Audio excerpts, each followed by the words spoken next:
Hello. This is the third of what should be three at the present time videos that I'm doing on the disputes between the Noahides and the Ger Teshave crowds. And the first one dealt with the personal attacks that were going back and forth. The second one with Torah issues. And this third one is on organizational concerns, the disputes between the different groups, the Noahide and the Ger Teshave groups. And I'm thinking, as I go through it, I'm thinking that the organizational is the more closer to the core issues involved. What's at play is there's the two major disputants in these things, and I really think the other ones are not, they're involved, but I think they're kind of drawn into it more than actually involved. Is Ask Noah and Rabbi Katz. And Rabbi Katz, in his recent book, The Laws of the Ger Teshave, put together a list of 20 complaints against Ask Noah. And he's been going over this stuff for some time, but he printed it out as part of a chapter in the book is disputes against Ask Noah.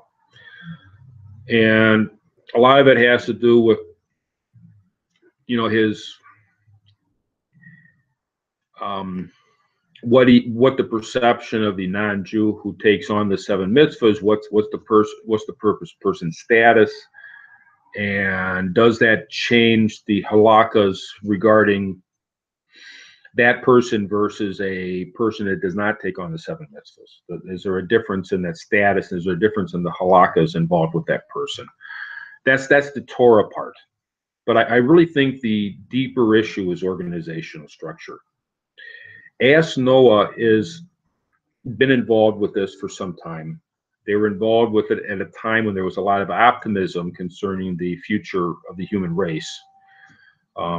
These things go kind of up and down throughout history, and there's times when we think the Mashiach, the Messianic era, is imminent, and other times when it doesn't look as close.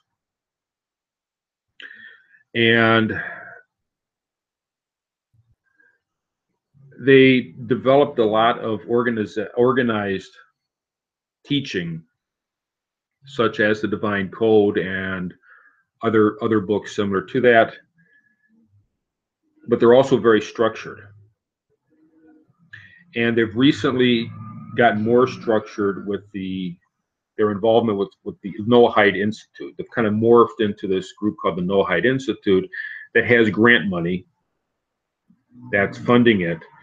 And the grant money requires that they be organized as a very structured group, and their students have to be organized in a very structured group. This creates some concern amongst the Noahides. So, because there's people that don't want to be part of a structured group, and many of the people with the Rabbi Katz's crowd are sort of free-thinking anarchist types that they don't want to be fit into a box. That's one of the reasons why it's so difficult to get a clear grasp of what Rabbi Katz is teaching or what their group is teaching, as opposed to the Ask Noah, which everything's nice and clear cut what they're teaching. Rabbi Katz is like all over the board with what he's teaching, and his students are definitely all over the board. His students are from every direction. And these are organizational styles. They're different. They apply to different aspects of the psyche, and they different people will be attracted one direction or another. But because there's grant money involved, and because there's a desire to be correct, both sides have a desire to be correct, even if They may not even hold on to what that correct is. There's the desire to be correct. There's demand. And I've noticed that on both the Ask Noah and also on the Gare crowd, there's more of a concern about being correct than there is a concern about what that definition of correct is.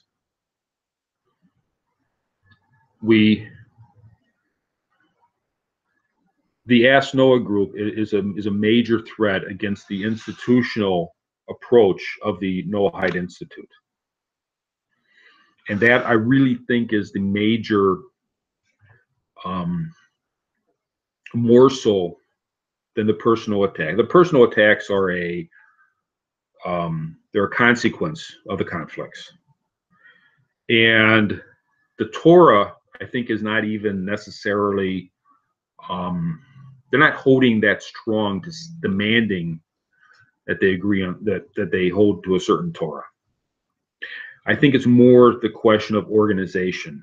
Ask Noah feels a need to be correct, because otherwise, how can they justify being an organization?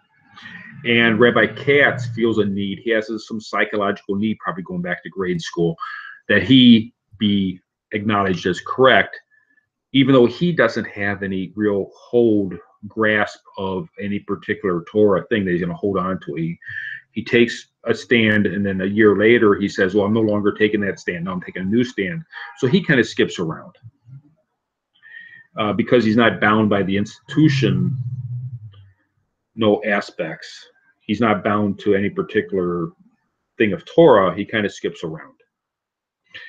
And that's really, I think, the major conflict is the question of who's going to be in control. Ask Noah is demanding that they be in control, and Rabbi Katz is demanding that. I'm not really sure what he's demanding as far as who's in control, but he's demanding that he have the ability to bounce around, and people should acknowledge him as a validate him in some way. But these I think are the real issues involved. And unless they're addressed, everything else just kind of grows out of it. So unless we address the actual issues, nothing's going to get accomplished, and we're just going to go about wasting our time. So let's look at the real issues. We got to slow down and think and try to figure out what's really at play here. And I think it's organizational issues. Thank you.